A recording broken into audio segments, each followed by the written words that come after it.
Hello everyone, very very good morning. कैसे हो आप सब? आई होप आप सब बिल्कुल अच्छे होंगे। हम सब भी बिल्कुल ठीक हैं। मैं सुषमा कुहाड़ एसके ब्लॉग्स में आप सभी का बहुत बहुत स्वागत है। तो फ्रेंड्स, सबसे पहले आप सभी को मेरी राम राम और परम पिता परमात्मा से प्रार्थना करती हूँ कि परमात्मा आप सभी को अच्छी सेहत बख्शे, आप सभी की सारी मनोकामनाएं पूरी हो जाएं। और अभी मैं यहाँ पर सब्ज़ी काट रही हूँ और आज सुबह के खाने में भिंडी की सब्ज़ी बनाऊँगी।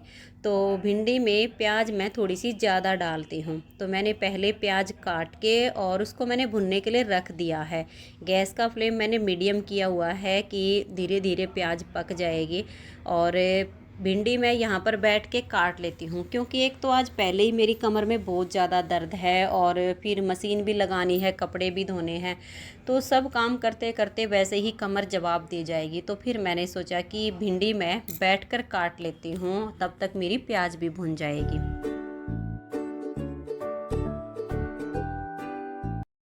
तो भिंडी काट कर लाई, तब तक प्याज लगभग भुन गई थी। तो अभी सब्ज़ी छोंक देती हूँ। और भिंडी की सब्ज़ी बनने में ज़्यादा टाइम नहीं लगता है, ये तो मैं प्याज थोड़ी सी ज़्यादा डालती हूँ तो प्याज को ही भुनने में टाइम लग जाता है।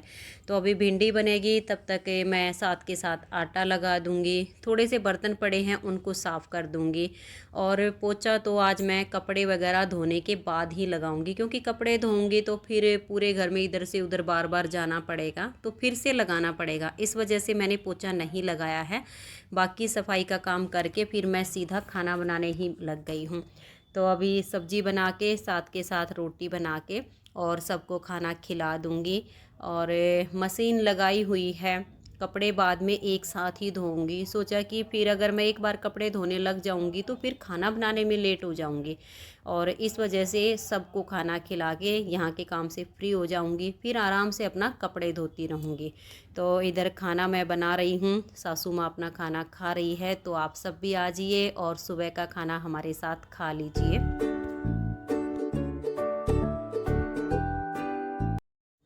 और अभी मैं यहाँ पर घड़ी सर्फ़ और सर्फ़ एक्सेल इन दोनों को मिक्स करके और डिब्बे में भर दूँगी, क्योंकि मैं कपड़े धोने के लिए घड़ी सर्फ़ और एक्सेल सर्फ़ इन दोनों को मिक्स करके ही यूज करती हूँ। और दोनों को मैं बराबर बराबर मात्रा में लेती हूँ, जितना घड़ी सर्फ़ होता है उतना ही मैं उसमें सर्फ़ एक्सेल मिला देती हूँ। और कपड़े धोने लग गई थी, तो जितना सर्फ़ था वो कपड़े धोने के लिए मशीन में डाल दिया था पहले से ही, तो डिब्बा खाली हो गया था।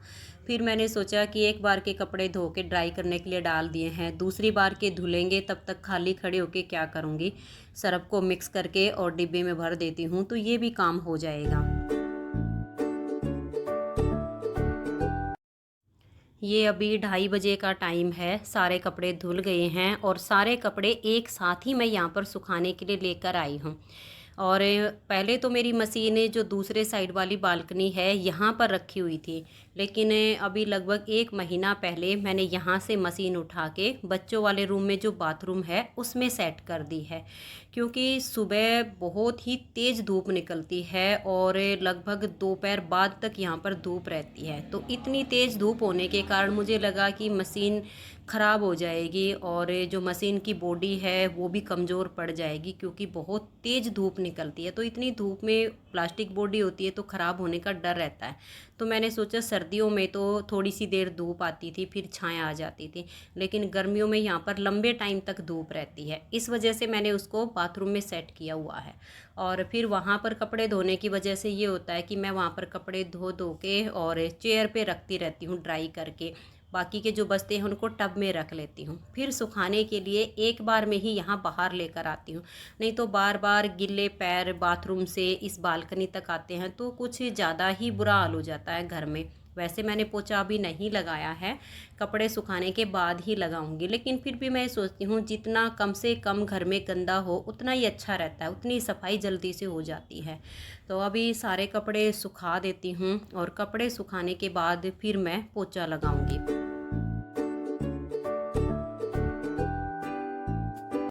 तो कपड़े सुखाने के बाद अभी पोछा लगाने लग गई हूँ। वैसे आज एक बार मन किया था कि पोछा नहीं लगाऊंगी, लेकिन फिर ये था कि कई बार बालकनी से अंदर आना, अंदर से बाहर जाना, और कुछ ये टाइल्स वाला फ़र्श है ना, इसमें एक मतलब नंगे पैर भी चलते हैं ना, वो भी निशान अलग से ही दिखते हैं। और पोछा लगाए बगैर तो फिर चैन ही नहीं आता।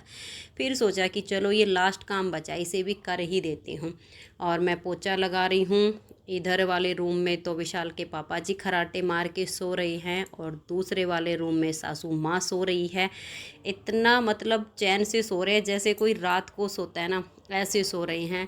और बच्चे अपना कंप्यूटर वगैरह का जो उनका काम है उसमें बिजी हो रहे हैं। तो अभी पोछा लगा देती हूँ और फिर कहीं जाकर मैं नहाऊंगी।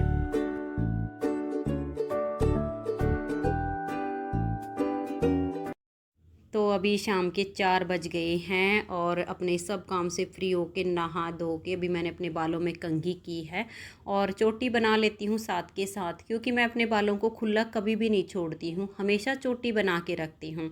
और विशाल के पापा जी भी अभी उठ के और किचन में गए हैं, सासू माँ को दूध गर्म करके देंगे और हम दोनों के लिए चाय बनाएंगे। तब तक मैं अपने बालों की चोटी बना लेती हूँ। और शाम की चाय ज़्यादातर विशाल के पापा जी ही बनाते हैं, मैं तो कभी कभी बनाती हूँ, ज़्यादातर यही बनाते हैं। तो अभी चाय पियेंगे, फिर 4:30 बजे के आसपास बच्चों के लिए खाना बनाने का टाइम हो जाएगा। तो आज तो रेस्ट करने का तो बिल्कुल भी टाइम नहीं मिलेगा।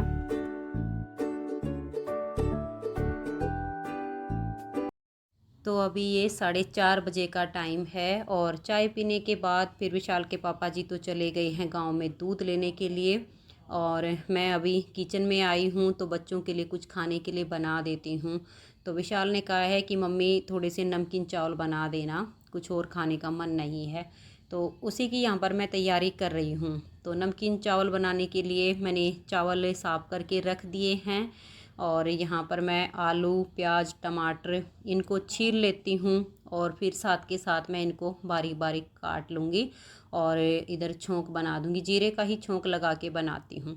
तो चावल भी बन के तैयार हो गए हैं और अभी बच्चों को खाना दे देती हूँ और फिर बच्चे खाना खा लेंगे। तो फिर कुछ तो चाय दूध के बर्तन हैं, कुछ फिर ये कुकर खाली हो जाएगा, बच्चे खाना खा लेंगे, ये सारे बर्तन मैं एक साथ ही साफ़ कर दूँगी।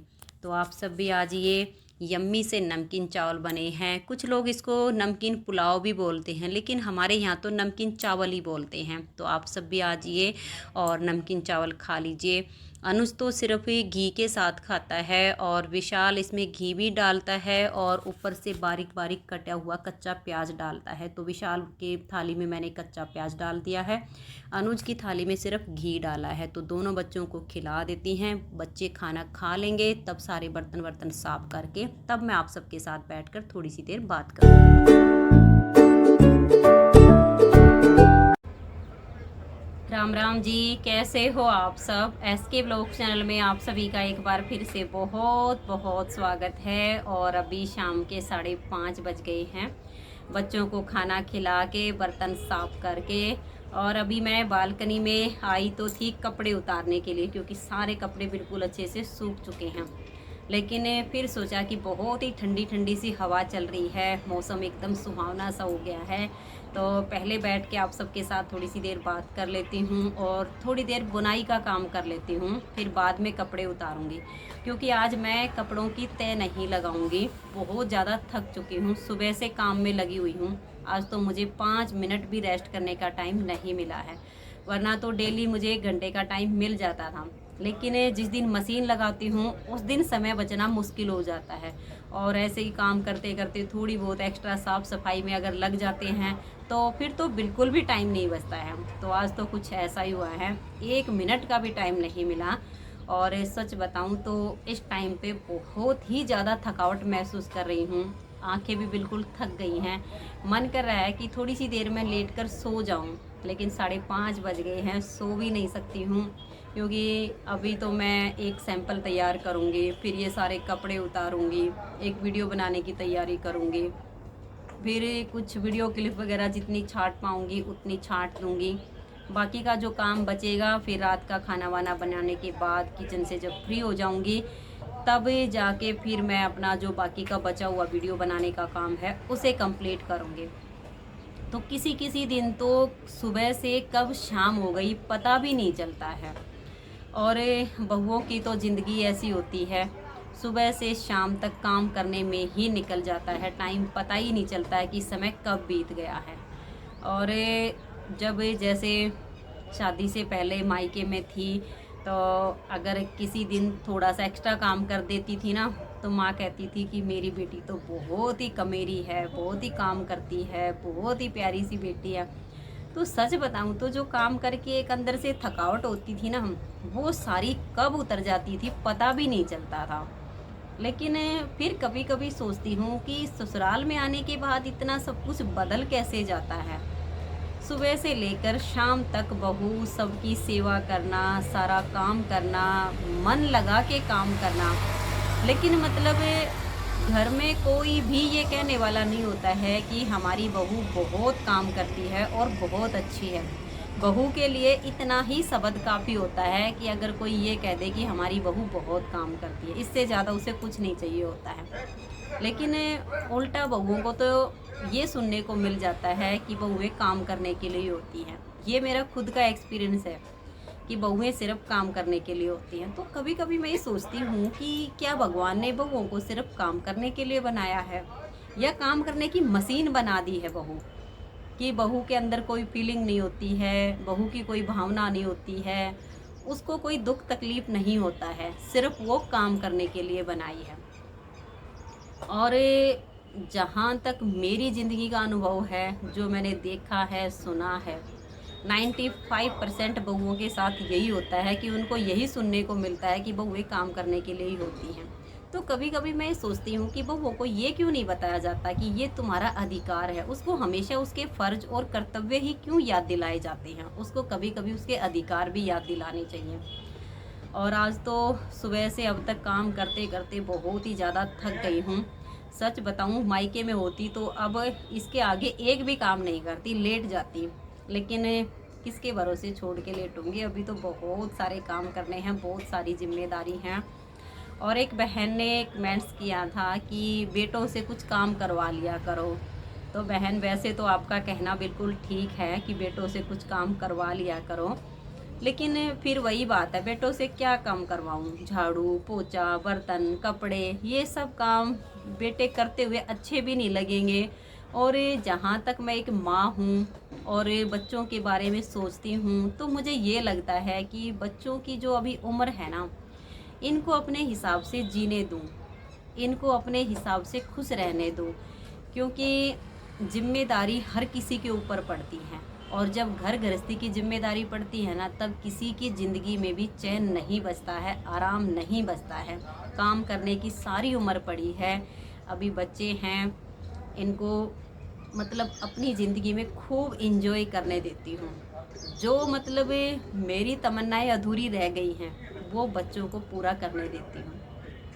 इसीलिए मैं बच्चों पर किसी भी काम का प्रेशर नहीं डालती हूँ, क्योंकि मैं सोचती हूँ कि मैं माँ हूँ, और मैं माँ होकर अगर बच्चों को मतलब इस तरह से ज़बरदस्ती से कोई काम करवाओ, उनको लगा के रखो कि झाड़ू लगाओ पोछा लगाओ ये काम करो, अगर अपने मन से कोई बच्चा कुछ काम करने लगता है ना, तो वो एक बात अलग होती है। कभी कभी विशाल का मन हो जाता है, कभी कभी वो बहुत ज़्यादा खुश होता है ना, तो उस दिन वो बोल देता है कि लाओ मम्मी झाड़ू मुझे दो, तुम भी क्या याद रखोगी, आज मैं साफ़ सफाई कर देता हूँ। तो उस दिन की बात एक अलग होती है, क्योंकि उस दिन उसका खुद का मूड बन जाता है कि आज मैं साफ़ सफाई कर देता हूँ। लेकिन बाकी मैं प्रेशर अपने बच्चों पर कभी भी नहीं डालती हूँ। और मेरे हिसाब से बच्चों को इस उम्र में खूब इंजॉय करना चाहिए। ज़िंदगी काफ़ी लंबी चौड़ी है, बहुत सारी जिम्मेदारियाँ इनके ऊपर आएंगी, जिनको उठाना पड़ेगा इनको समय के साथ साथ। तो अभी से क्यों इतने बोझ के नीचे इनको दबाएं, क्यों ना इनको अच्छे से जीने दें। और अभी थोड़ी सी देर कर लेती हूँ अपना बुनाई का काम, और फिर ये कपड़े उतार के, और आज तो इनको मैं चेयर पे ही रख दूँगी, आज कपड़ों की तय नहीं लगाऊंगी, क्योंकि एक तो मैं काफ़ी थक चुकी हूँ और फिर समय भी कम बचा है। एक सैंपल तैयार करना है, फिर नीटिंग की वीडियो और ब्लॉग वीडियो, ये 2 वीडियो तैयार करने में भी काफ़ी सारा टाइम लगेगा। फिर रात का खाना भी बनाना है। शुक्र है भगवान का कि परमात्मा ने ये रात बनाई है, वरना अगर रात को कोई ना सोए ना, तो रात को भी फिर 2 बार खाना बनाना पड़ेगा औरतों को। ये तो रात को सब सो जाते हैं तो ठीक है, वरना जैसे दिन में सारा दिन निकल जाता है ना, पता नहीं चलेगा रात को भी कब बीत गई। शुक्र है परमपिता परमात्मा का कि भगवान ने ये रात बनाई है। तो अभी कर लेती हूँ अपना थोड़ा सा नीटिंग का काम, एक सैंपल तैयार करूँगी। तो आज की इस वीडियो का मैं यहीं पर एंड करती हूँ। मिलते हैं एक अच्छी सी वीडियो के साथ। तब तक के लिए आप सभी को मेरा प्यार भरा नमस्कार। राधा स्वामी, राधे राधे, जय श्री राधे। Bye bye.